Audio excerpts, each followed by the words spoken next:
session. Thank you once again for your invaluable contribution. Now I will request our first speaker for the session, uh, Dr. Kartika. It is my pleasure to introduce Dr. Kartika M. Dr. Kartika is a seasoned software engineer and an innovative researcher with a strong academic background. Dr. Kartika co-founded Alam, a SaaS startup, and has developed web application primarily for e-commerce business. Professor Akanksha, sir has rejoined. Can we thank him once again because there was Yeah, some glitch? sure. Uh, Once again, okay. Uh, I would like to thank Captain Professor Rakesh Sharma for an outstanding leadership as a chairperson for today's session. Sir, your expertise and thoughtful guidance have truly elevated the discussion and added immense value to the event. We appreciate the way you facilitated the flow of ideas and ensure that every participant is fully engaged. Your session was very insightful, sir. Thank you once again for your invaluable contribution, sir. Thank you so much. Now Sir I joined would. from Uzbekistan, so we are greatly thankful to sir because he found time. He is not in the Indian Standard Time. He is following some other time zone, but still he found time and joined us and gave so much information that was new and very valuable. We are very much thankful, sir, to you for joining. And Professor Akanksha, we can proceed now. Yeah, sure. Now, I would like to introduce the first speaker for the session, Dr. Kartika M.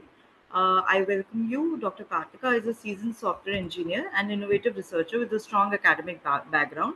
Dr. Kartika co-founded Alam, a SaaS startup, and has developed web application primarily for e-commerce business. With a PhD in Information and Communication Engineering, Dr. Kartika has made notable contribution in wireless sensor network and network lifetime optimization through her research published in international journal. Dr. Kartika has also excelled academically, securing top percentile score in national exams and earning accolades like All-Rounder Award at PSG Institute of Technology. I welcome you, Dr. Kartika. The floor is all yours. Thank you, Akansha. Thank you so much. Let me share the PPT.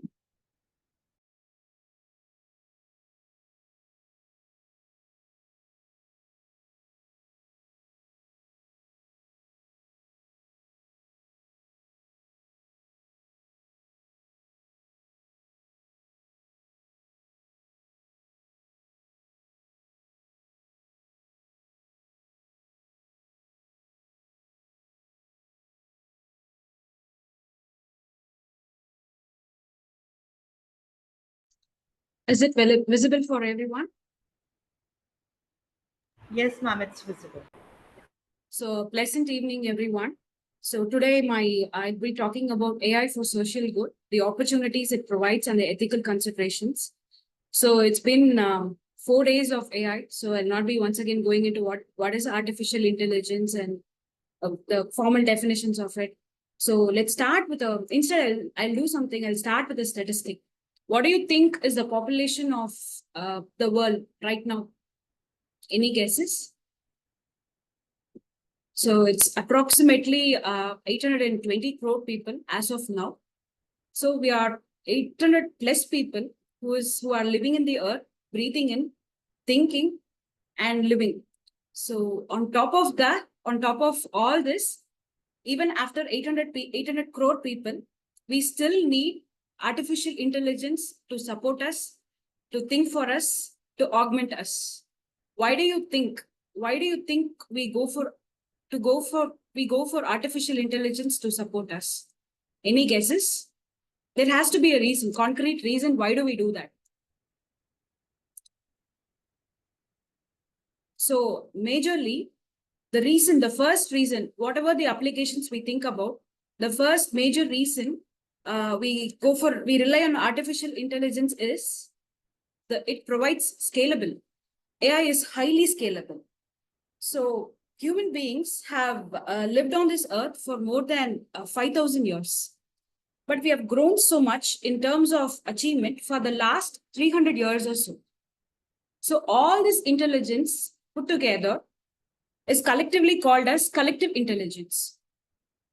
Do you think this collective intelligence is possessed by every human being?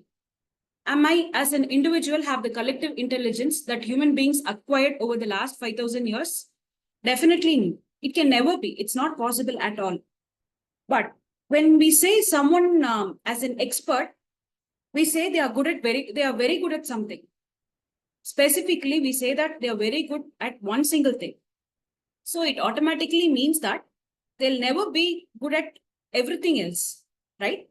So someone who seems to be good in a lot of things who can never go to a depth of something. So this is the reality actually. But imagine this, we can pack up the 5,000 years of intelligence inside a machine.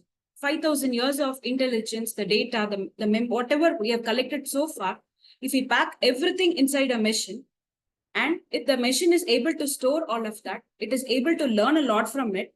Imagine if we are able to pack it in a single machine and make the machine serve us. So once it's ensured that this machine is successfully installed and it's successfully able to help us, we would be easily able to manufacture, multiply this machine 1,000 times. 1,000 folds we'll be able to manufacture such machines. To make this, to achieve the same level of scalability in human beings is not a very, very easy job. We can never even think of doing the same thing with humans. This property of scalability has opened a lot of applications of AI. So specifically, if you look at AI for a society, the most important aspects for a society to prosper would be agriculture, primarily agriculture, then medical care. The third would be education. So can AI be used for that actually? So let's look at that. So we human beings are limited by our capacity to hold information only to a certain extent. And we are limited by our energy also. We can never be on throughout the day and still be working with the same level of energy every minute of the day. But AI definitely can. AI, simply put, in education, it can be something called a super teacher. No single teacher can be expert at every subject. We all accept that, right? So the average student to teacher ratio in India is 27:1. So for every 27 students, we have one teacher. Even then, we can never be assured of the skill set as well as the energy of the teacher.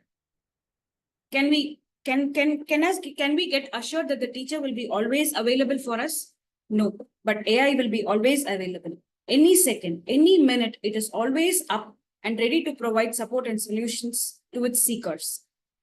As we speak, solutions are being developed and being primarily used. Solutions like TeamGPT, Fetchy, Consensus are being rapidly adopted for their convenience and efficiency in the field of education.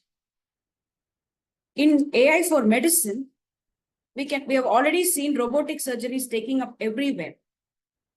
For example, the surgeries like gallbladder removal, hernia repair, colon surgery, hysterectomy, thyroid surgery, and tonsillectomy.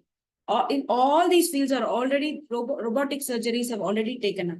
But why do we actually get it done by robots rather than doctors? Doctors spend a large amount of time learning their field. Still, we choose to go for robotic surgeries. Why? It's mainly because of the precision they offer, less blood loss. So obviously, less blood transfusions needed during the surgery, the quick recovery time, and highly complex procedures can be done very easily by robots. Another area in where we can see AI is highly useful is radiology. So if you take a look at the statistics today, as I was seeing through all the statistics, I saw that on an average, India is far, far better actually. The radiologists in the United Kingdom take approximately 21 days to go through a CT scan or an MRI scan and give the report back to the patient. And approximately for 30 days at times, the reports are not even starting to get generated in the United Kingdom. Imagine the level of physical and the mental trauma the patients undergo till the waiting period. And UK is far better than the country of Croatia. 90 days is the average time the patients wait to get the reports done by doctors. But whereas in India, it is far better actually. So I've recently met with a CEO of a company called 5C Networks. It's the company is based in Bangalore, where they take up CTs, they do something called as teleradiopathy. So they take up the CT scans and they have developed deep learning models. Specifically, they have taken the CT scans of the knee and the hip. They are able to predict the osteoporosis and the fracture levels in the bones of the knee as well as in the hips. So they have been training the deep learning model to such an extent that the AI can simply be able to tell that whether they have osteoporosis, and they'll be also able to grade the osteoporosis level. So imagine this. So it will be like the automatically reports get generated. At the end of the report, doctors can simply give whether it's okay or not. So it's simply like 100 junior doctors working under a single radiologist doctor. So then another important area where AI is already used is agriculture. So AI in agriculture, we have precision farming, where AI analyzes data from sensors and satellites to optimize crop management, such as irrigation and fertilization, and which leads to very, very high yields actually. And one of the researches that is currently being taken up by our college is Deep Coconut Pest Tracker. Here we have extensively studying the presence of rhinoceros beetle. This beetle is very harmful for a coconut plantation. So once a single tree gets affected, the entire farm gets affected. And these beetles are very, very active in the night, and it gets settled on the crown of the coconut tree. So it will be very tough for the farmer to actually know that the infestation has taken place. Only when the leaves start to wither and when the leaves start to droop, they'll be able to know that the beetle has already taken up the farm. But now imagine this scenario. We employ sensors everywhere. We employ visual sensors everywhere. And these beetles are very active at night. Suppose if they're able to track the presence of larva or a beetle in a single tree, immediately we'll be able to predict the infestation and we can save acres and hectares of lands actually. So coconut farming is one of the primary sources of income for farmers in South India actually.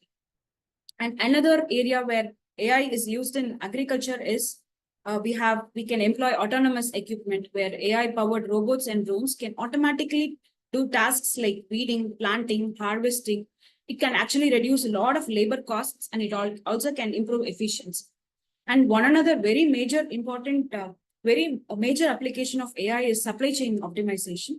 AI can generally optimize the supply chain, ensuring that crops are harvested, processed, and transported efficiently to meet the market demands. So till now, we saw that AI, the property of the scalability in AI led to these applications, namely the medicine, the education, as well as agriculture. But there is something other than another important reason where we humans can actually tap the potential of AI. This is called the presence of social bias in humans. What is meant by bias? So what happens is, generally human beings are not logical creatures. We are not just run by logical rational. We are all very emotional and very easily manipulatable by emotions. We as a society, are we treating everyone equally? No. Are we treating the rich and the powerful the same way as the poor and the pauper? Definitely no. With a few exceptions, we human beings, when we tend to yield power, it actually corrupts us. So this leads to whole cases of injustice and corruption.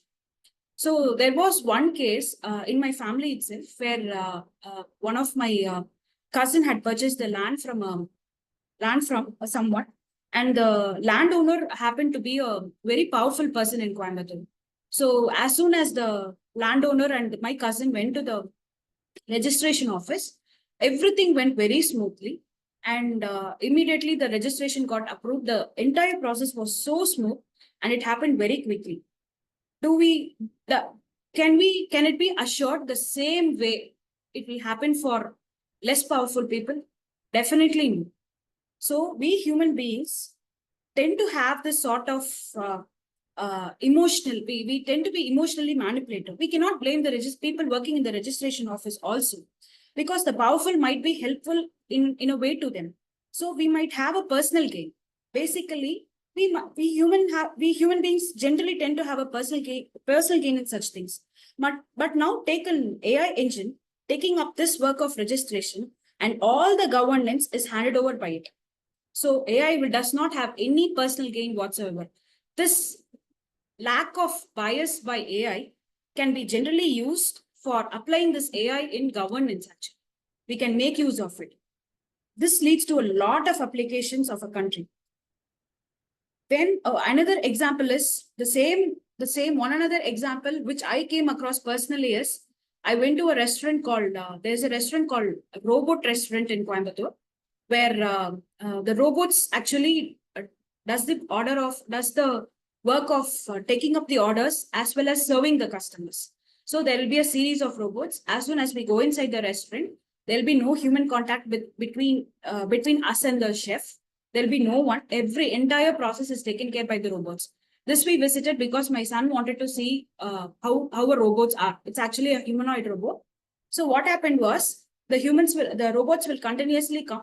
It will come take us an order in a certain, as soon as we arrive, it has a certain order of attending to the tables. So will the robot ever think, look at me or look at the person sitting next to me or looking at a person sitting in a neighbor table? Will the robot ever think that this person will not tip me properly? There is a high chance of this person tipping me properly. No, robots can never do that.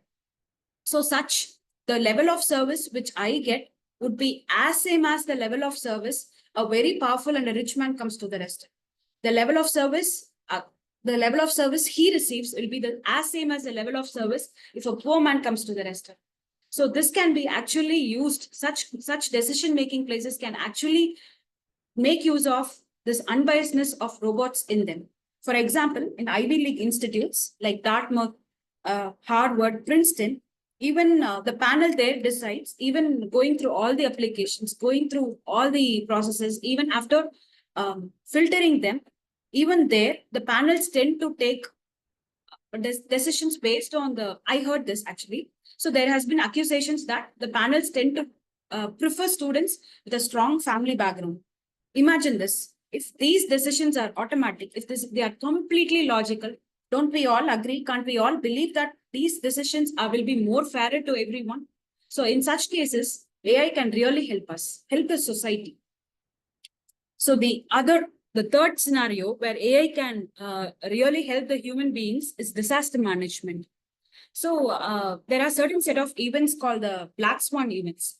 So I'll tell you what are Black Swan events, but let me tell why the name Black Swan came into existence. So in Australia is very famous for swans. So there are so many swans there.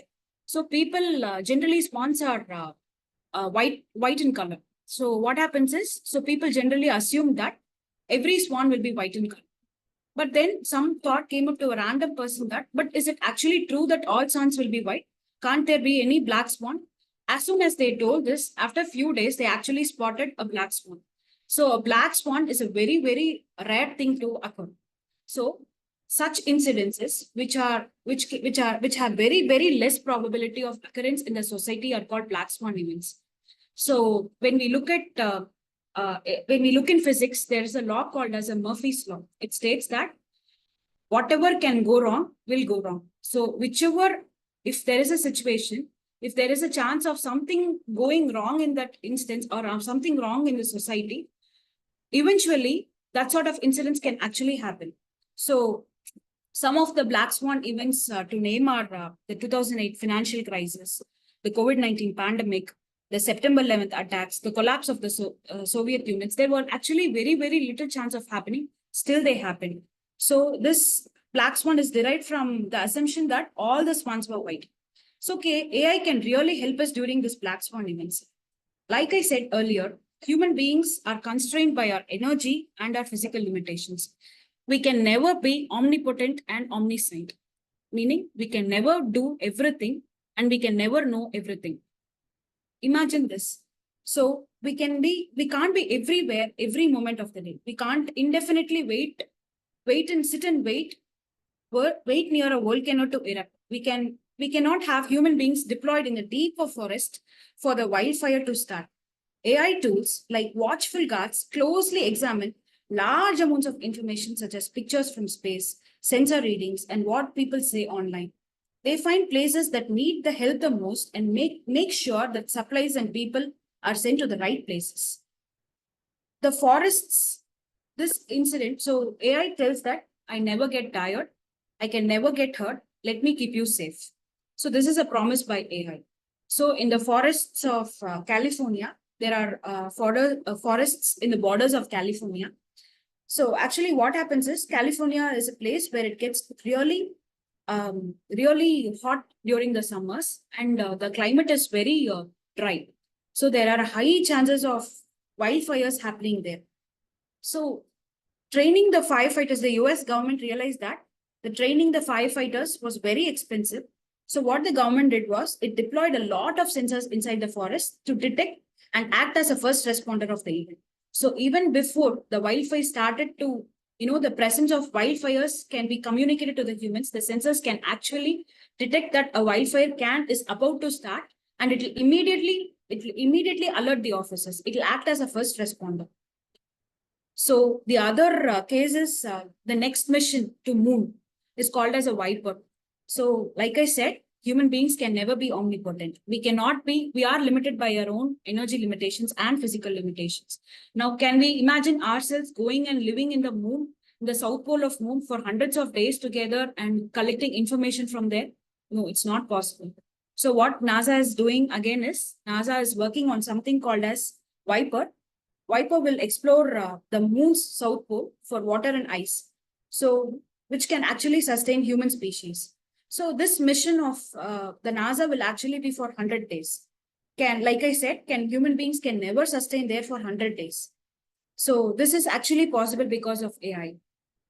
And the other part where even space exploration has gone to a very high level, but sea exploration is more challenging than space exploration due to several factors actually.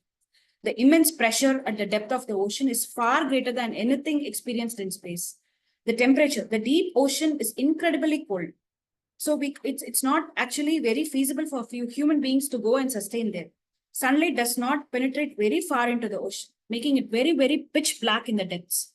Isolation, being isolated in the depths of the ocean will be very psychologically demanding, as there is no immediate escape or rescue option. And we are limited by the technology. Exploring the deep ocean requires specialized equipment such as submersibles. So we had an event where a company took people to the place where the Titanic was actually, where the Titanic remains were there actually. And we had the sad incident of the submersible, actually it sort of imploded, right? So all these things will make it the deep sea exploration very, very tough. Actually, here something called as Eye in the Sea has been recently deployed, where it is sent inside the ocean floor for 1 to 2 days. Every 1 to 2 days, it will go inside, collect terabytes of information, and come up and give this information to human beings. This is actually possible because of the presence of AI. This is not humanly possible at all. So all these applications of AI, like I said, we are not omnipotent and omniscient, but with the help of AI, we are little by little, we are going towards becoming omnipotent.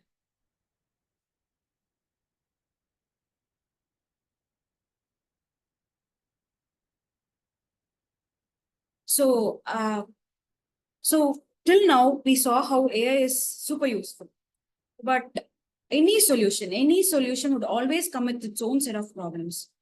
We humans, what do we do? Generally, when there is a problem, we take up this problem as opportunities and we create solutions for these problems actually. And the cycle goes on. Whenever we create a new solution, the new solution will in turn come up with another set of problems. And those problems are again an opportunity for us to solve.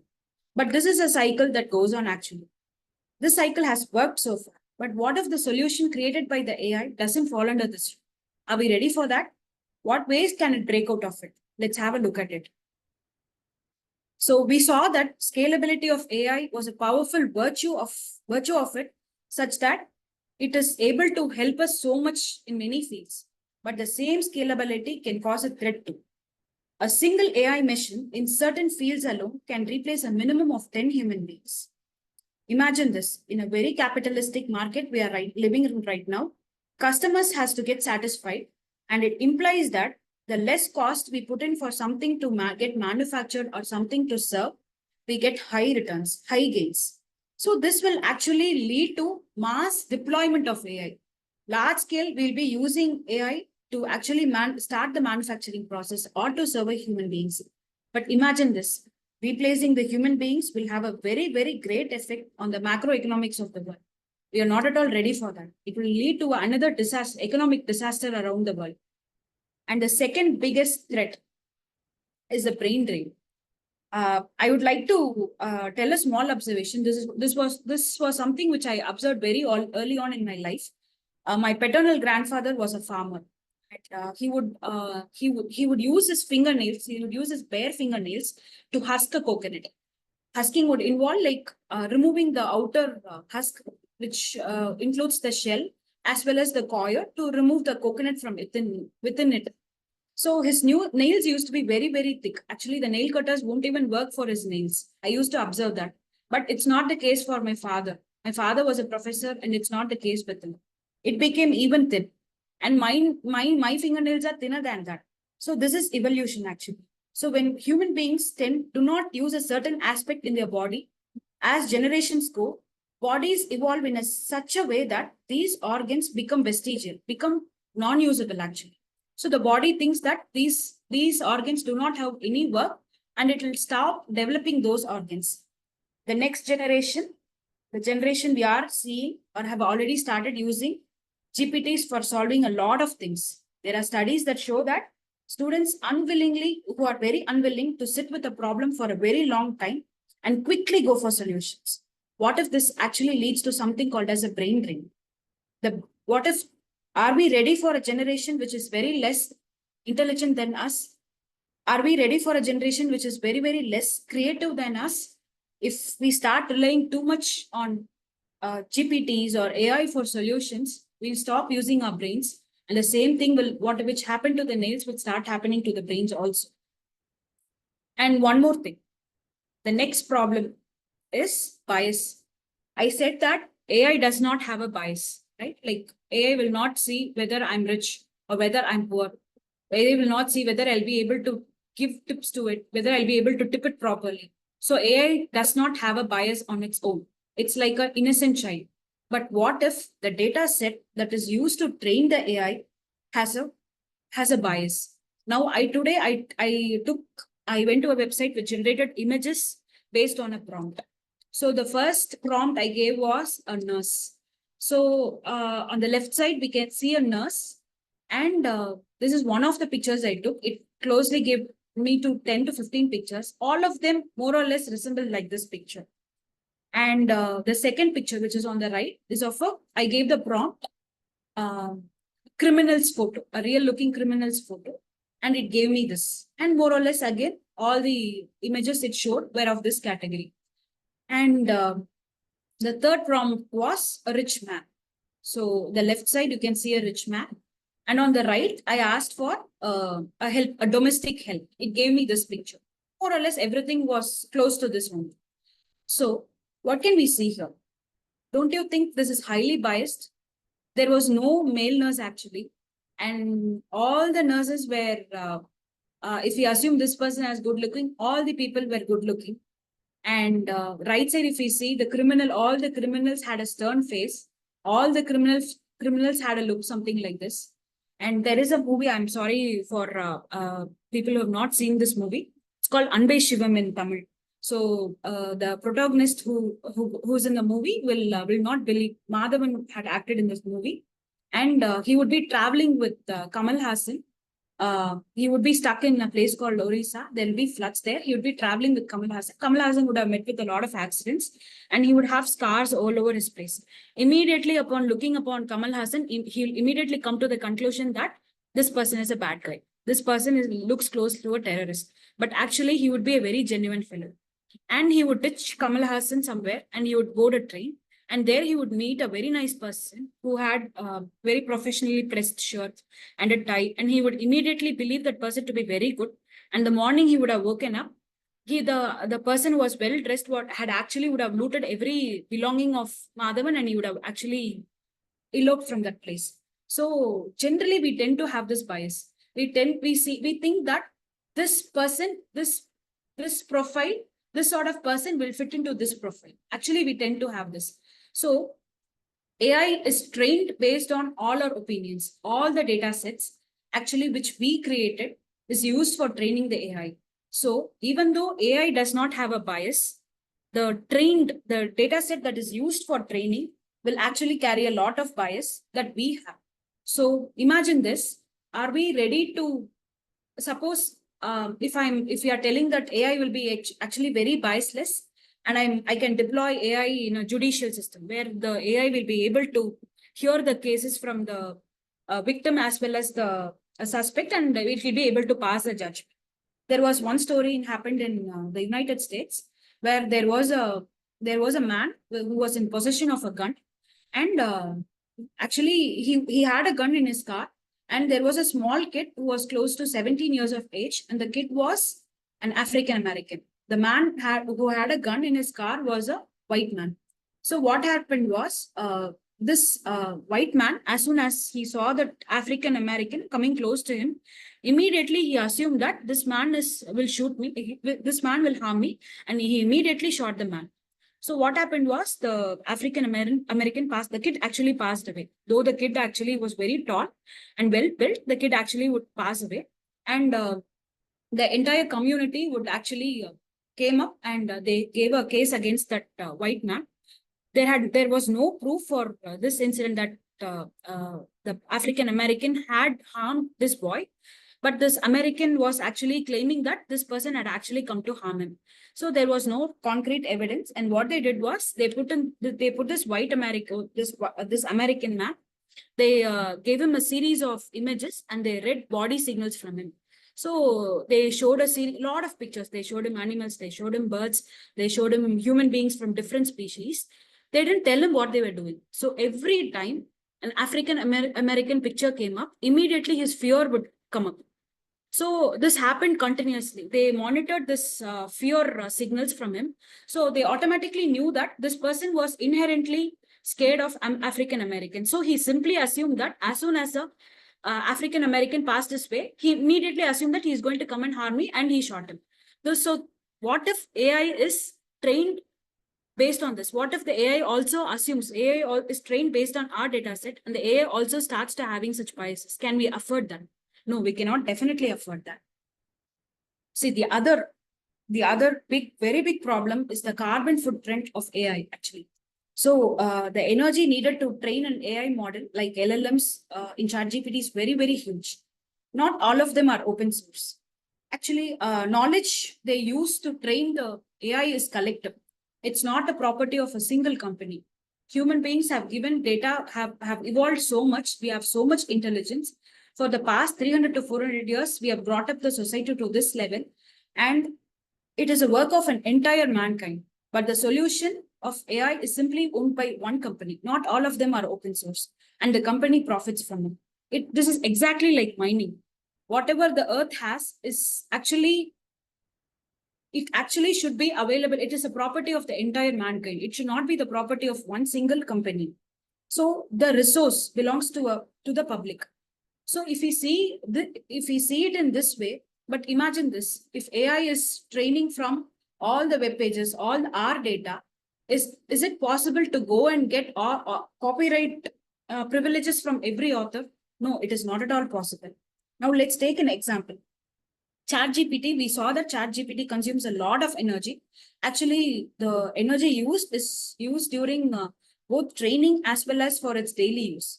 So during training, an LLM like GPT-3 can consume up to 10 gigawatts hours of power. This is actually comparable to the amount of electricity a neighborhood uses in a year. All right. So for its daily use, ChatGPT uses over 500,000 kilowatt hours of electricity per day, which is equivalent to the daily energy consumption of about 180,000 US households.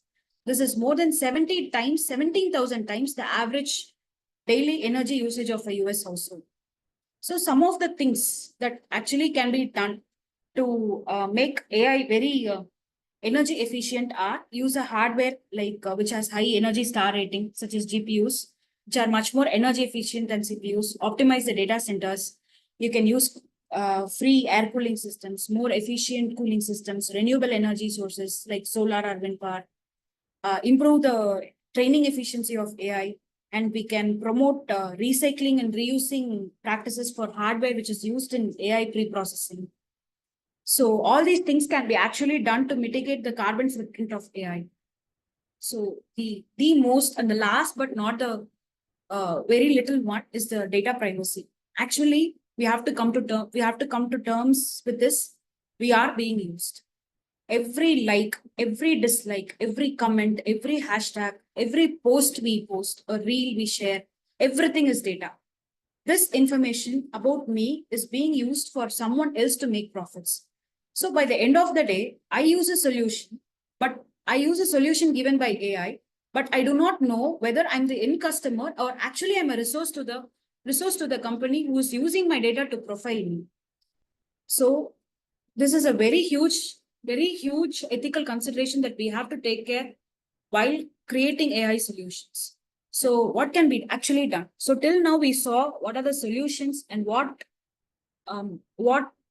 virtues of AI makes it so powerful. And we also saw that where all AI is actually not really helpful, or where it can really cause harm to human beings or really train us. Actually, we saw all these things, but what actually can be done? We cannot simply tell that these are the harmful effects of AI, so I'll stop using AI as such. No, we are not in that stage right now. So what can actually be done? So first is making AI transparent and explainable, meaning develop AI systems that can provide clear explanations for their decisions. And we can track the origin and pre-processing of data used to train the AI models. This ensures fairness and avoids biases. And the other thing we can do is train AI models on diverse data sets, actually. So what we have to do is, we cannot rely on a single data set or a limited amount of data sets. We have to rely on very, very diverse range of data sets in order to avoid biases. And to ensure that we have strong privacy regulations, we have to enforce that data privacy laws are very strict to prevent individuals' personal information is used in AI. And we have to minimize the data that is used to train the AI, so it cannot misuse it. And we have to have clear set of accountability frameworks. We have to establish clear guidelines for who is responsible for the actions of the AI systems. And we have to develop legal and ethical frameworks to address potential harms caused by AI. And always human beings has to be in the loop. We cannot just leave every decision, everything as such to AI. We always have to be in the loop. We have to integrate the human oversight into AI systems to ensure that the decision making is highly ethical. And last but not the least, how much ever we do, awareness has to be created. We have to raise a lot of awareness about the ethical implications of AI among the public as well as the policymakers, and mainly the developers. And we have to train the AI ethics for developers and other stakeholders. With this, I conclude my talk. Any questions?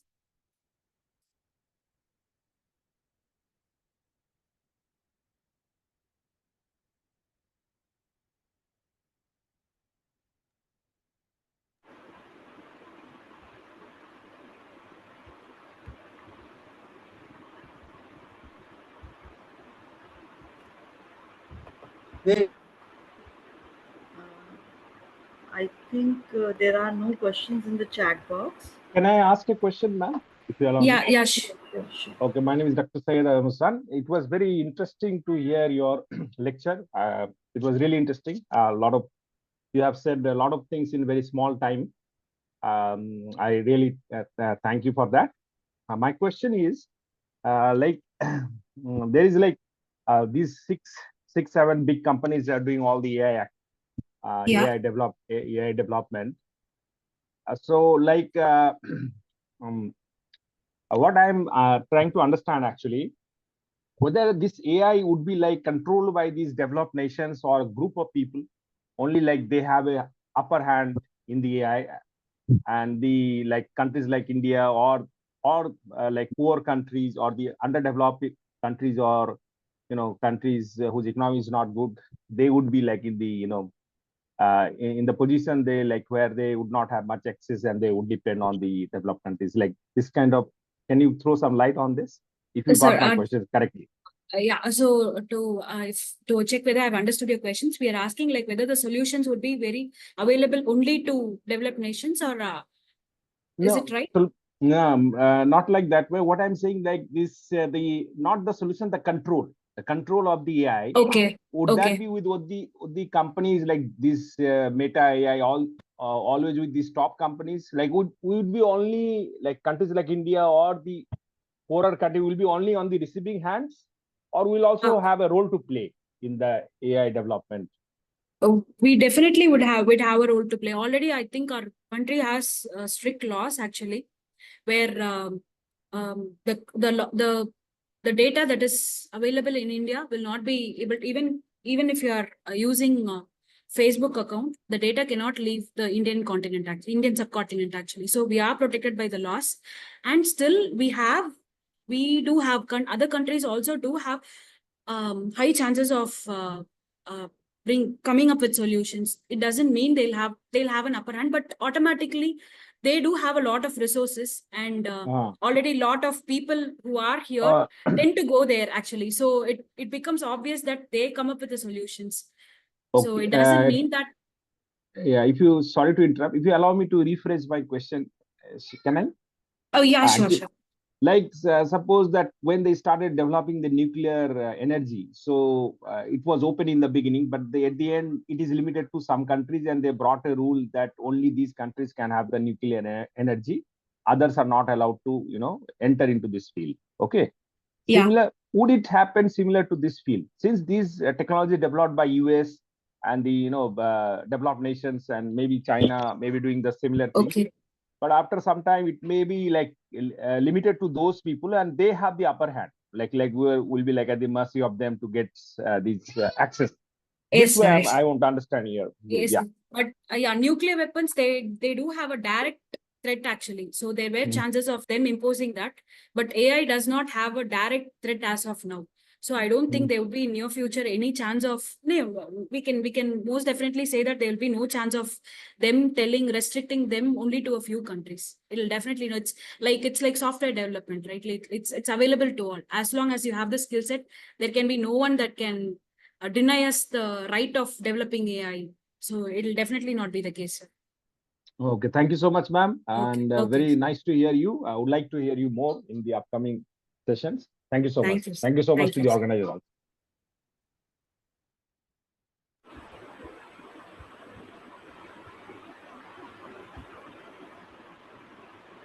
Thank you so much. Sorry, Akansha, I'm interrupting you. Thank you so much for giving the opportunity for me to talk here. Thank you so much for your unique perspective and practical example, which made the session very informative and thought-provoking, ma'am. You truly told us the potential of AI. Thank you once again for your knowledge, ma'am. And we look forward for the opportunity from hearing you once again, ma'am, in future. Thank you. Hello, ma'am. Sorry to intervene. This side, Dr. Ruchika Joshi from Delhi University, Physics Department.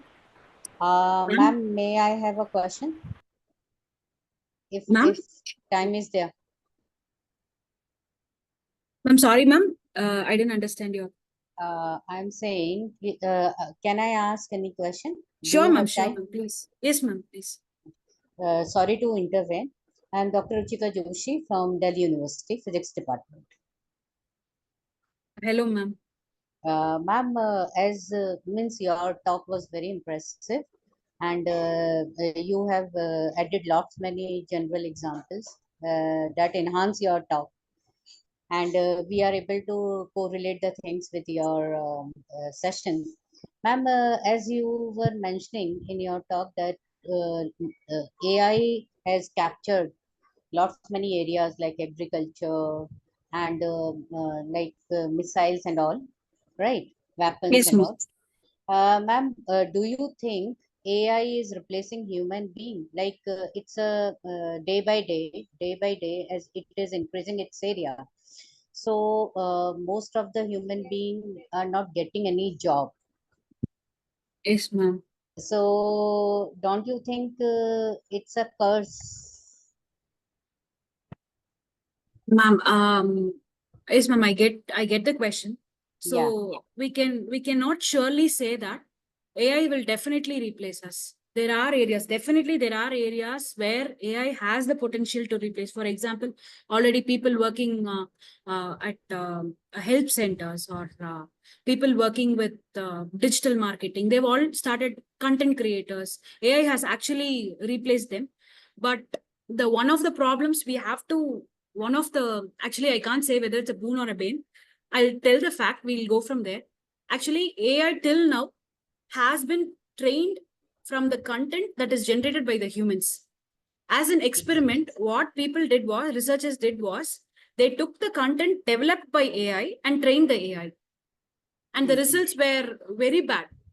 So Yeah, we'll never, it can actually never replace us in the near future. No way. no ways. No way. That's a hope. Yes, ma'am. No, ma'am, definitely. Yeah, it has It's to my be, ma'am. opinion, actually. Yeah.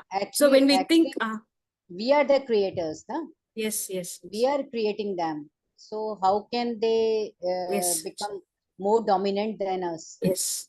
So it So seems to be creative from the data that we have created. But when it uses its data to create itself, it is not this good. That's the truth, actually. yeah, yeah, exactly, exactly. Thank you, ma'am. Thank you for Thank you. the answer. Thank you. And I'm fully satisfied whatever you are saying.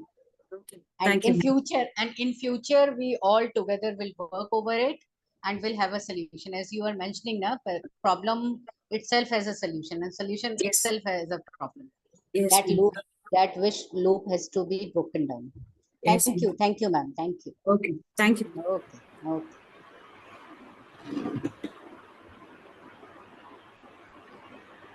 Thank you so much, ma'am. The second speaker for our session is Dr. G. Purnima. Dr. Purnima is a distinguished academician with over 25 years of experience in electronics and communication at BMS College of Engineering. She holds a PhD from University Visvesvaraya College of Engineering with research focused on energy efficient and fault tolerant wireless sensor network. Her expertise spans computer network, signal processing, and energy harvesting. Dr. Purnima has published over 40 research papers, hold 3 patents, and has led numerous educational initiatives, including curriculum development and satellite-based courses. She has received multiple accolades, including the Adarsh Vidya Saraswati Rashtriya Purashkar in 2018 and Distinguished Professor Award in 2024. She is also a senior member of IEEE, fellow IETE, and life member of ISTE and AIMEE. I request, ma'am, now the floor is all yours, ma'am. Please, the participants are eagerly waiting for you, ma'am. Yeah, thank you, Akanksha, for the brief intro. Um, can I share the screen? Yes, ma'am, you can. Yeah. I hope my screen is visible. Yes, ma'am. Yeah, it's raining heavily here. So if there is any signal drop, I would like to apologize to all of you. And then, okay. And I might switch off my video also. So the topic it is the last topic for the workshop. And my topic was on ethical challenges in balancing innovation with social responsibility. Balancing innovation is all about driving progress in maintaining ethical, social, and environmental integrity so that you can ensure that an innovation will benefit everyone without unintended negative consequences. balancing innovation with social responsibility will also parallelly present a lot of ethical challenges as technology and scientific advancements can have both positive as well as negative societal impacts. So this would be my flow of content for my presentation, where I will touch upon the key aspects for balancing innovation, some case study on that, and then we will also see the ethical challenges in balancing innovation with social responsibility. So if we take digital transformation uh, as one of the example, okay, or for the key aspect of balancing innovation, ethical considerations in digital transformation. Basically, I'm sure majority of you by now will be familiar with certain terminologies that have been displayed here, like data privacy, cybersecurity, algorithm bias, automation, digital citizenship, data sovereignty, and environmental impact. When we say data algorithm bias, algorithms are essential to make decision. To make many of the decision-making process, like say it could be from examples like hiring practices to credit scoring. Algorithms can be biased, resulting in discrimination among against certain groups. Also, we'll see some of the examples later when I quote some examples where discriminations are observed. And it is also crucial to ensure that algorithms are designed to be fair and unbiased by ensuring that the training data is diverse and representative, and regularly we need to test and evaluate the algorithms that run algorithms for biasing. And automation, another parameter that we consider for on ethical ground is automation. So while automation has the ability to increase, when we think of automation, it is naturally there is an increase in the efficiency and productivity, but it will also, at the same time, it will also pose risks of job displacement, which is a major concern, because we see placement or the job placements have considerably dropped if we see in the past 2 years. Okay, and so hence it is vital to implement automation in a way that doesn't negatively affect the individuals and community. And another parameter is the digital citizenship.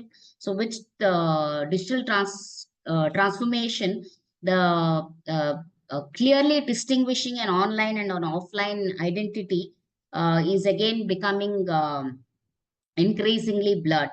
And digital citizenship basically refers to responsible and ethical use of digital technology, as we are using several social media platforms. We are, for every, say with the advancement in e-markets, okay, online transactions, online communications have increased, and digital content creations have been increased. Okay, so educating individuals and promoting responsible behavior on an online, and including respecting others' privacy and intellectual property becomes very essential. Okay, another important parameter is the sovereignty, data sovereignty. So, which basically refers to the right of individual or an organization or a government to control their own data.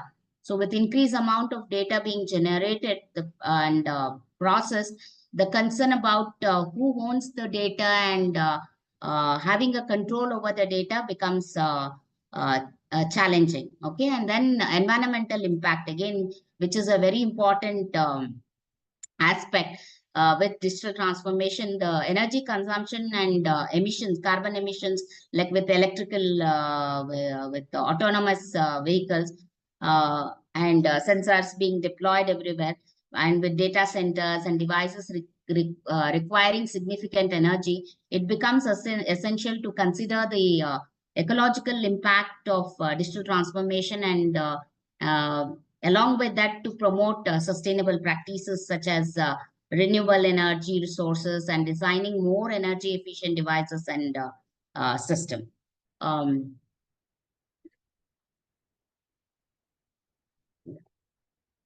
can you see the next slide?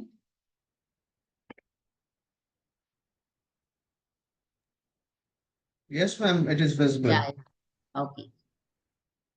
So, social responsibility is basically developing to develop ethical guidelines, promote diversity and inclusion, foster transparency, educate and empower users, ensure privacy and security, foster collaborations, and conduct impact analysis. When we say developing ethical guidelines is, we need to, by establishing ethical guidelines, organization can ensure that the technologies are developed and used for the benefit of everyone. And again, we need to involve diverse perspective and experience in decision making, which can help prevent bias and discrimination in developing and implementing the technology or the new AI technologies. So diversity and inclusion can also lead to the development more, it can contribute in an effective way in building effective technology solutions. Educating and empowering users to understand how new technology works and their potential impact can also help ensure responsible use. And this can also include providing data privacy, security information, and giving users control over their personal information. Ensuring privacy and security, protecting individual privacy and security should be a priority in developing and using new technologies. This will include implementing strong data security measures and ensuring compliance with privacy regulation. So by ensuring privacy and security, organizations can build trust with users and ensure technology is used in a responsible way. Collaborations again between the industry, government, and civil society can also help us ensure responsible innovations. Other than that, we also have the key aspects like regulatory compliance, risk management. So when we are talking about risk management, we need to think on assessing the risk, like say, for example, when developing autonomous vehicle, it is no doubt it is revolutionizing transportation, but it also raises concern about safety, job displacement, and ethical decision making by machines. Okay, and then sustainability should also be thought of, because innovators need to ensure that their developments are sustainable and do not deplete the resources or harm the environment for the future generation. So sustainable innovation in the area like agriculture or energy is a key component of a balanced progress. And then you also have economic considerations to be taken into consideration, like as I said, job creation or job displacement. Like many innovations, especially those related to automation and which are AI driven, have the potential to replace human jobs. So balancing innovation requires creating opportunities for retaining and developing new jobs in the industries that emerge majorly with AI as the background. And again, ensuring economic equity so that it will benefit all class of people fairly. And another important aspect to be looked upon is the cultural and social impact. We need to be culturally sensitive because it can have an impact on public behavior, and it should also consider the differences we have in the cultural terms and societal norms to avoid unintended negative consequences. And with that, we should also take care of avoiding social disruption with that is while innovation often leads to changes in how people how they live and how they work, it becomes very important to mitigate the disruptive effects on society, such as displacement of industries or rapid shift in labor market. And another aspect is the long-term vision. A balanced approach to innovation will include thinking about the long-term effects that it can have with the new technology practices that we intend to have with AI. So innovators should consider how their development might evolve and have an impact on the future generations, ensuring that it will give a positive legacy. And again, the growth should be sustainable so that you ensure gains with long-term sustainability. That if they think in lines of both short-term gains with long-term sustainability to ensure that we can have an effective economic growth without exhausting the resources or causing the social unrest. So this is an example of how I thought this would be a relevant example. So balancing innovation in development of electric vehicle. So we see that I'm sure you're aware of how an electric vehicle works and what are the important components we have. So while innovation of an electric car promises to reduce carbon, so the main agenda why electric vehicles are being prominently used is we want to reduce the we see pollution everywhere, and so you want to reduce the carbon emissions, and so no doubt it's going to combat the climate change. But challenges also arise in terms of battery production and recycling. Which involves environmental and ethical concerns related to mining for lithium and other metals that we use for the battery. And it also poses a challenge in terms of infrastructure. That is, charging stations need to be built in a way that is accessible to all communities.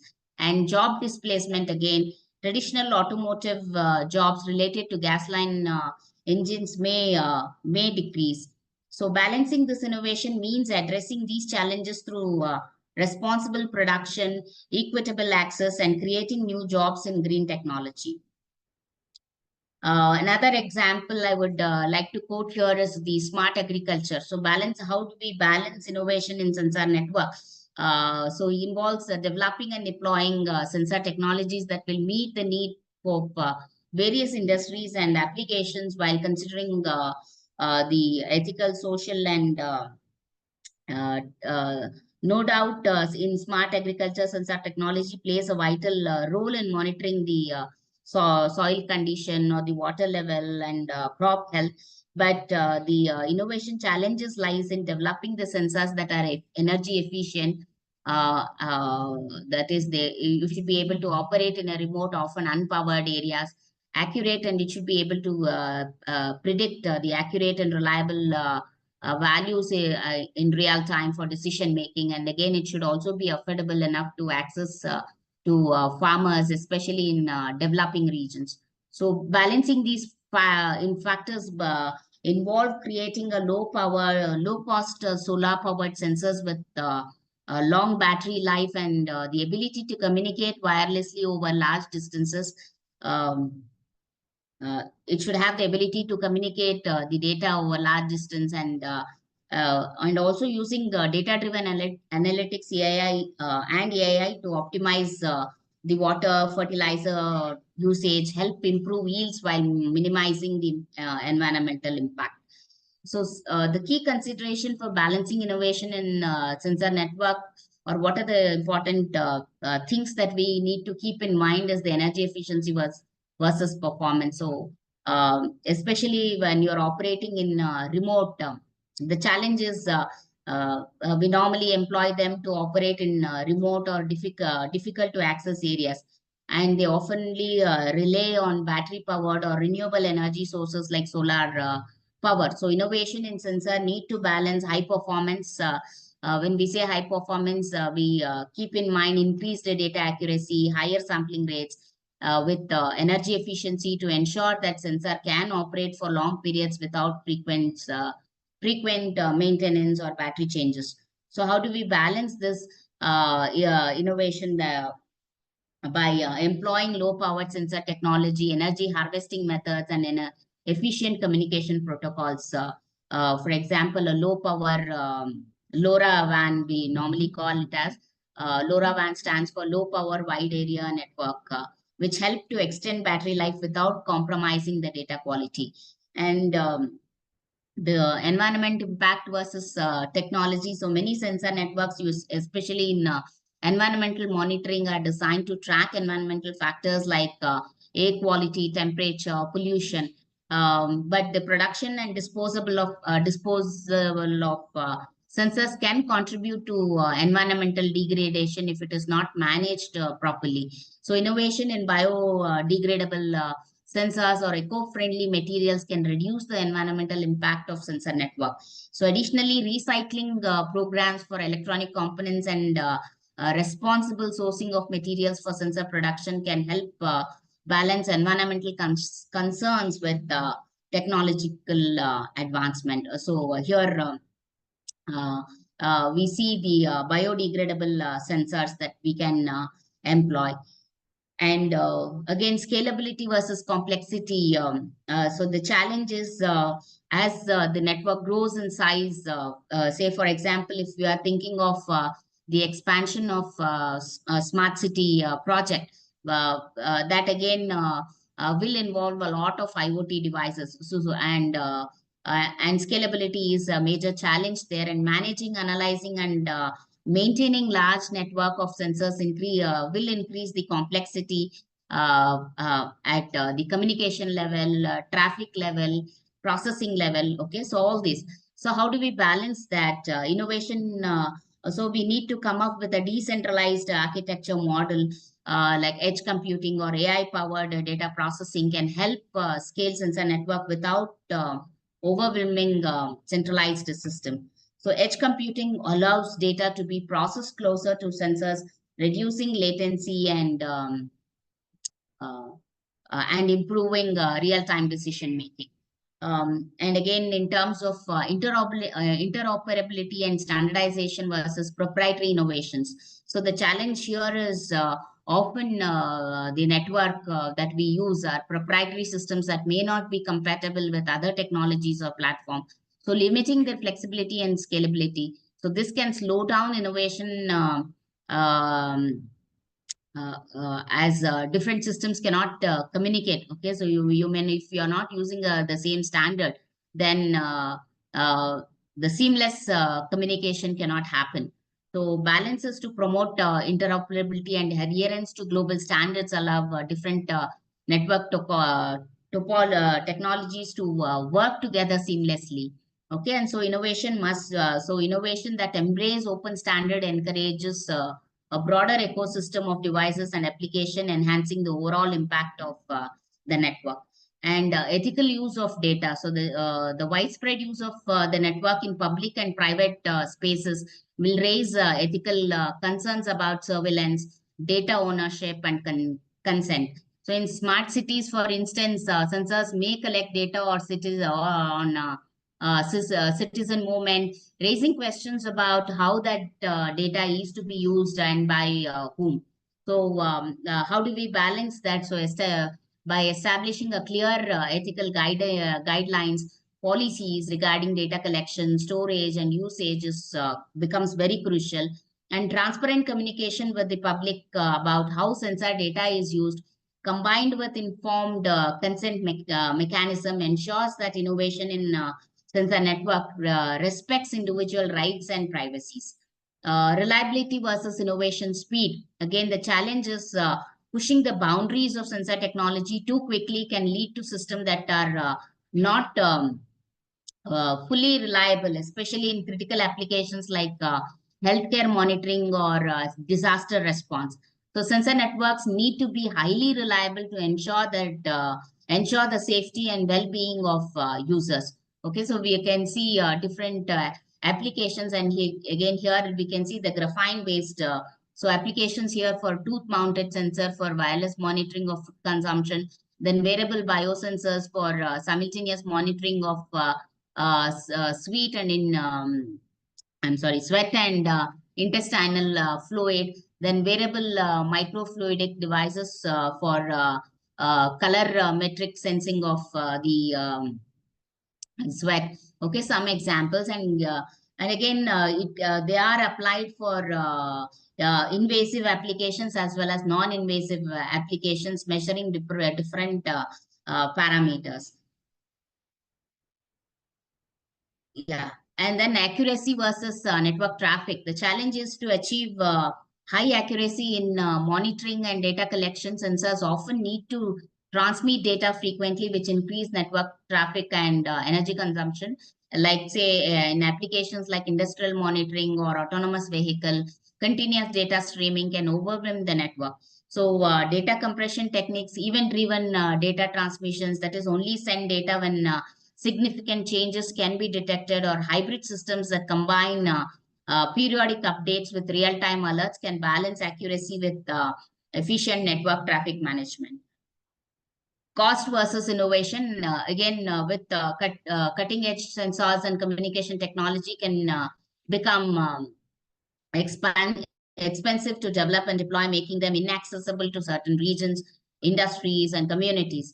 High cost can again limit the widespread adoption of sensor network in critical areas like agriculture, environment, conservation, or developing countries. So balancing can be achieved by innovating cost-effective sensor solutions, such as using cheaper materials, open source platforms, or community-driven sensor network that can make the technology more accessible. Additionally, promoting standardization and interoperability can be driven down cost by preventing vendor lock-in and enabling economies of scale.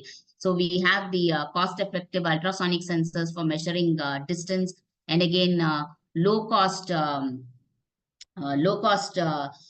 sensors we have that can be used. 11 different type are available, which can be used for Arduino. And then we also have Renesas Electronic Corporation, a supplier of advanced semiconductor solutions, which announced an inductive position sensor technology for highly accurate motor position sensor ICs for robotics, industrial, and medical applications. So utilizing a non-contact coil sensors, the position sensing technology can replace expensive magnetic and optical encoders that are normally employed in the employed in motor control systems that require absolute position sensing and high speed accuracy and reliability.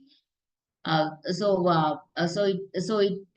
key challenge in balancing innovation with social responsibility involves all these factors like unequal access and digital divide, job displacement, to summarize, privacy, surveillance, environment impact, moral and ethical boundaries, profit.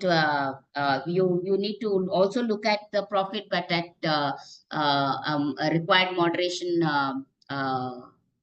for the given public. And again, corporate social responsibility and accountability should also be taken. So unequal access to digital divide, as we have already seen that innovation, particularly if it is in the medical field.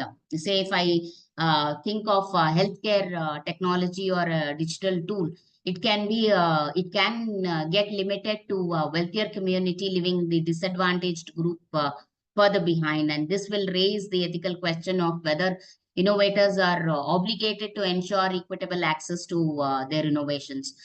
For example, in advanced cancer treatment like CAR T-cell therapy, which shows a promise for certain type of cancers, can cost a huge amount of money, making it accessible only to the affluent classes. So this can create a socio-economic imbalance. And then we also observed that during the pandemic, many of we had to run the entire system was on an online. Say for the education system, at least it was through online platform, and but many of the rural and low-income students were left out due to limited or no internet access, widening the educational gap between affluent and the disadvantaged students. So what is the solution for this So we need to have the government and private sector collaborations for digital infrastructure expansion, especially in places where it is underserved and the rural areas. So government can provide funding and regulatory support to incentivize the private companies to build affordable and high-speed internet infrastructure in remote and low-income regions. Say, for instance, programs like public-private partnerships can pool resources to make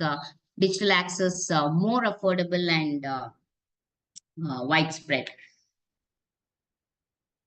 And then, we also have in example of the Google Project Loon, which uses high altitude balloons to provide internet access in remote areas. So government could promote low cost satellite based internet services like Starlink, which will aim to offer high speed internet in rural area globally. These initiatives can close the digital divide by ensuring that everyone, regardless of their location or income level, have access to the internet and the digital resources.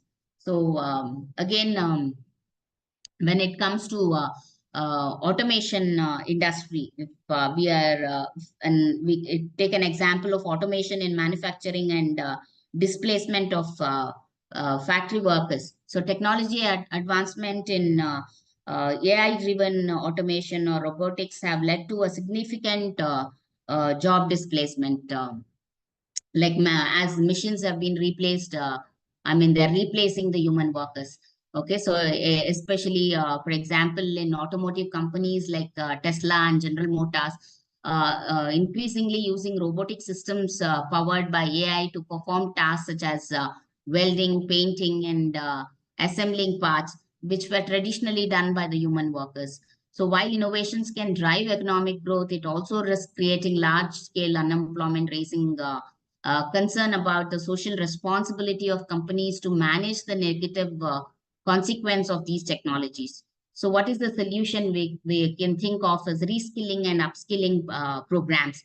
So there are initiatives by Amazon, which has invested in large-scale reskilling initiatives, offering their warehouse employees training in high demand tech roles such as IT support and cloud computing. And we also have the Amazon Upskilling 2025 initiative. Privacy and surveillance again is a major concern as we saw. If we think of an example of facial recognition system, so several studies have shown that facial recognition system used by the law enforcement or other agencies exhibit significant bias, particularly in accurately. For example, as one of a prominent example is the privacy and surveillance issue in AI is the widespread use of these recognition systems in government and private companies. So increasingly being used for, it can be for the purpose of security or law enforcement or even in retail setting to track customer behavior. But this surveillance has led to concern about the violation of personal privacy, lack of content, potential misuse of data by authorities for control or discrimination. So the lack of transparency about how facial recognition data is collected, stored, and used further intensifies the ethical concerns, especially in countries where they do not have strict or a strong data protection regulations. So this will again exemplify how AI technology, when unchecked, can erode individual privacy and lead to mass surveillance. So the solution is data privacy. A key solution to address this problem is the privacy and surveillance concern. As it posed, we need to have a strong data privacy regulation and transparent governance framework. For instance, the European Union General Data Protection Regulation is a strong example of legislation that mandates transparency in data collection and requires explicit consent from individuals before their personal data can be used. And we also have the AI ethics board. By introducing AI ethics board or independent regulatory bodies to oversee the use of facial recognition in both public as well as private sectors would ensure accountability. So these bodies could enforce transparency requirements, mandate regular audits of AI systems, ensure that the technology is not used for the mass surveillance or discriminatory purposes without a proper check. Then the social corporate social responsibility. So we see an example for this is the Patagonia donates, which has taken a prime initiative in the environment, protection of environment strategies. They have they regularly donate 1% of their annual sale to the environment cause. So this will demonstrates, or this initiative will demonstrate commitment for protecting the natural resources and fighting the climate change. So the companies will encourage. The company also encourages the customers to repair and reuse the products, offering repair services, and even teaching customers how to mend their clothes, thus reducing waste and promoting sustainability. So it also donates 100% to the renewable and recycled material in its products. So they also focus on fair labor practices, ensuring that workers are treated fairly in their supply chain. So accountability here, how they own is by the company will regularly publish a corporate social responsibility report that details its environmental goals, progress, and challenges. And also they have a B Corporation certificate that will ensure that they meet the high standards of social and environmental performance, public transparency, and legal accountability. Other ethical challenges could be profit versus the public good. So the pharmaceutical companies, for example, where they manufacture, as we see the rise in the diabetics. Okay, they have reduced the cost of insulin pricing. Okay, particularly the as we see more number of cases, so pricing can be reduced for life-saving medications. So bias and discrimination in AI and algorithm is an MIT study found that facial recognition software from companies like Amazon, Microsoft, or IBM had higher error rate in identifying darker skinned individuals, especially women. So the technology tends to perform well on white male faces, but often misidentified people from minority groups. Okay, so this has led to a wrongful arrest and legal actions where individuals were falsely, because of this, many of them were falsely identified as suspects in crime, which they did not commit. So we need to have a proper we need to handle this take this as a social responsibility and identify that.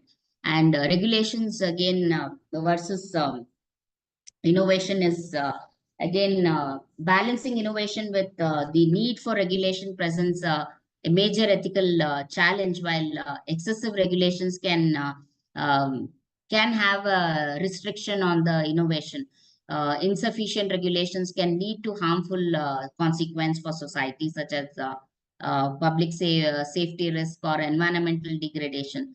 So innovators must navigate this tension to avoid causing harm while fostering the progress. So this is my view on the topic of the day. I would like to conclude my talk with that. Thank you. If there are any questions,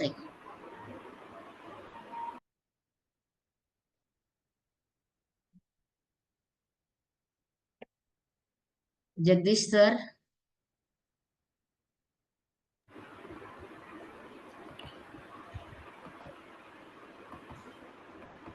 I think, is there any question from the participants?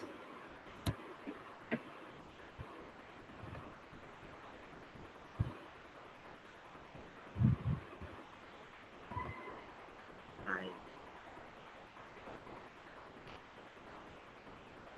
I think everything is crystal clear, ma'am. Thank you so much for the insightful and engaging session.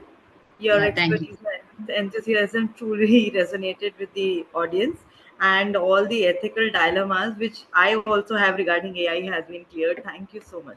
Thank you. Thank you. Thank you, organizers, for hosting today's, the week, 1 week's FDP. The topic, the way in which it is planned also is very good. All topic selections, and it's, it's a quite interesting. Now, So if there are no, yeah, if there are no questions, can we?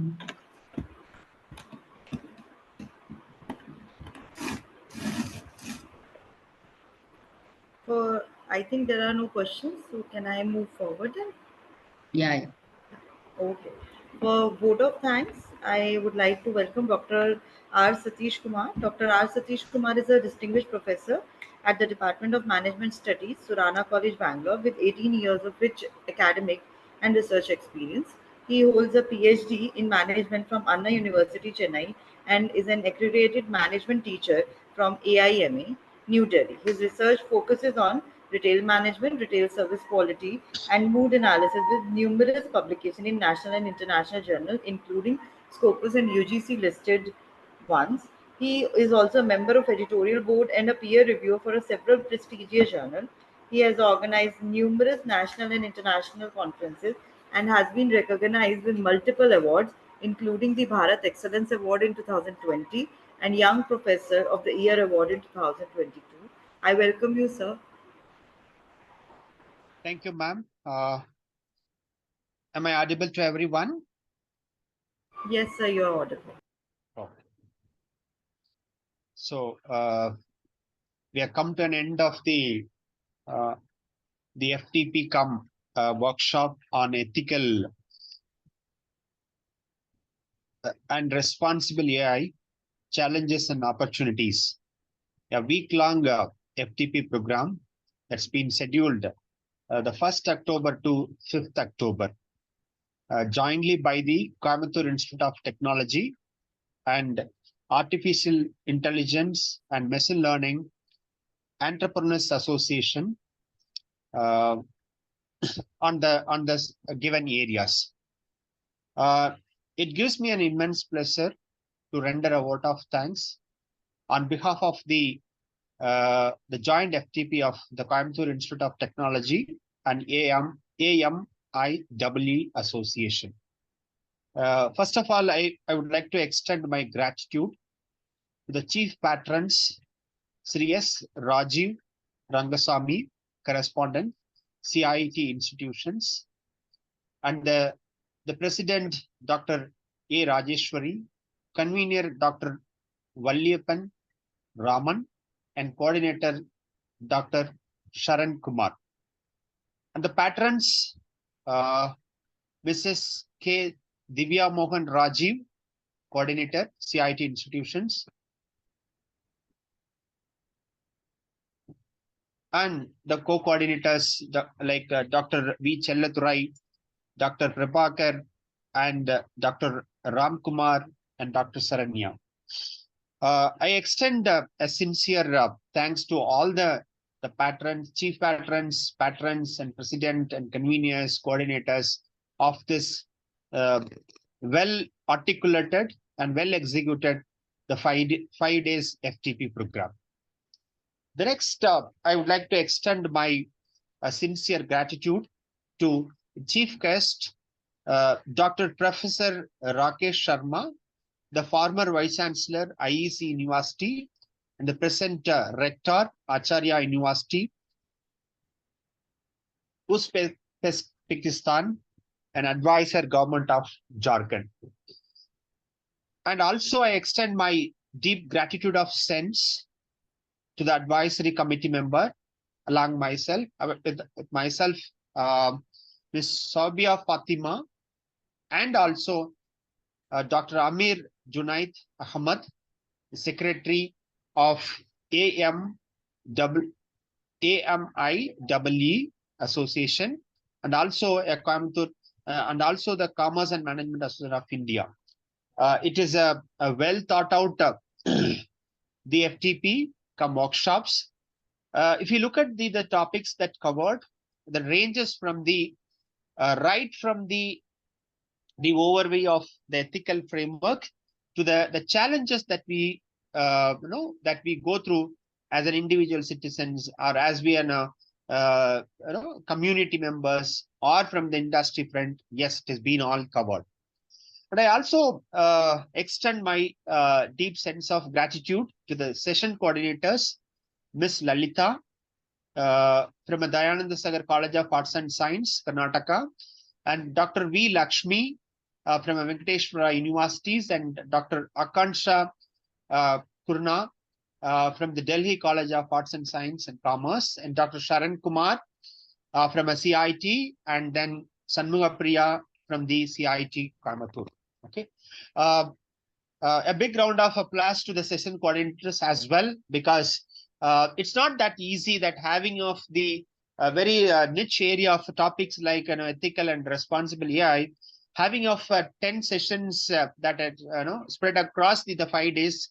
Yes, you have put in a lot of efforts in curating the session, the topics. Now, it's my immense pleasure to extend my sincere thanks to the speakers of the 5 days program. It starts from the 1st October, the topics of the overview of ethical framework in AI, artificial intelligence, by Dr. Vanitha from the Savita Engineering College. On the same day that we had a second sessions by the Dr. Genesis Jyotika on the topic of the key issues and data privacy related to AI models. Being the first day session speakers, you have really set a tone for the the topic theme of the ethical and responsible AI, opportunities and challenges. Big thank you to Dr. Vanitha Madam and Dr. Genesis Jyotika as a opener of the 5 days the workshops. Moving forward, the day 2, it has been handled by Dr. Jiavuddin. He spoke on the how to incorporate ethical principles in AI development and deployment. And the second session on the same day is being handled by Dr. Jainab Sarina on the topic of the overview of privacy laws, best practices for protecting sensitive data. It's very imperative that to talk about the ethical principles and also to talk about the privacy laws and best practices. Yes, ma'am, both of you have done a good job. A deep sense of gratitude to the second day speakers. Moving forward, we had the session on the 3rd October by Dr. Y. Anuratha on the topic of understanding the bias in AI algorithms and how it affects the decision making. And the second session on the same day has been handled by Mr. Mohit Diwar on the topic of the techniques to detect, prevent and mitigate bias in AI models. It's also very important to talk about the the algorithms and how does it affects the decision makings. Yes, the third day speaker also touched upon the area which is very very very important to connect with what we are talking on the how do we mitigate the bias in the AI models. Moving forward, the 4th day, the speakers are Dr. Jyoti and Dr. Midun PN. So they respectively spoke on the role of the government policies and industry regularities in shaping the shaping the ethical AI process. And by Dr. Mithun, he spoke on the creating a governance structures for responsible AI in organizations. Well appreciated sessions by Dr. Jyoti ma'am and Dr. Mithun on covering upon what is the government policies in shaping the industries and regulating these such things. And moving forward, on the 5th day, today we had a very interesting sessions by Dr. Kartika ma'am on the topic of exploring the potential of AI to address the social challenges. It's very important to address that how does that AI is a very important for the social challenges, and also followed by Dr. Purnima ma'am on the topic of ethical challenges in balancing innovations with social responsibility. Okay, every madam has really touched upon the very key aspects of different ethical challenges between the AI and innovations. It is a well thought out sessions by Dr. Kartika ma'am and as well as the Dr. Purnima ma'am. A big round of applause to the Dr. Kartika ma'am and Dr. Purnima ma'am. And overall, it is a well taken sessions on the 5 days program. It's the topic like ethical and responsible AI to cover for 5 days. It's not that easy. Every one of the session coordinators and the speakers have put in a lot of efforts and thoughts behind that to bring in such a these sessions and sharing their insights and knowledges, and that lets the participants to take a lot of takeaways and the learning outcomes definitely being from the academic front, that they all will take to these learning outcomes to the classrooms and imbibe the students community, and those who are practicing from the industries as well, they will take a lot of things to inculcate in their process. So with this I come to an end of proposing the vote of thanks, and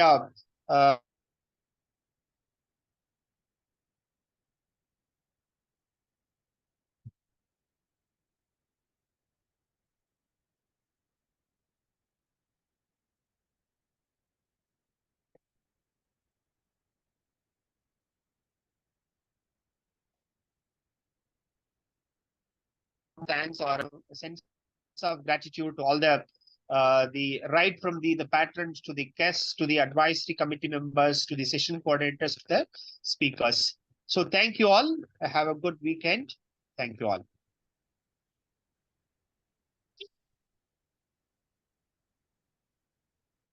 Thank you so much, Professor Satish, for joining us in this session, and thank you everyone here.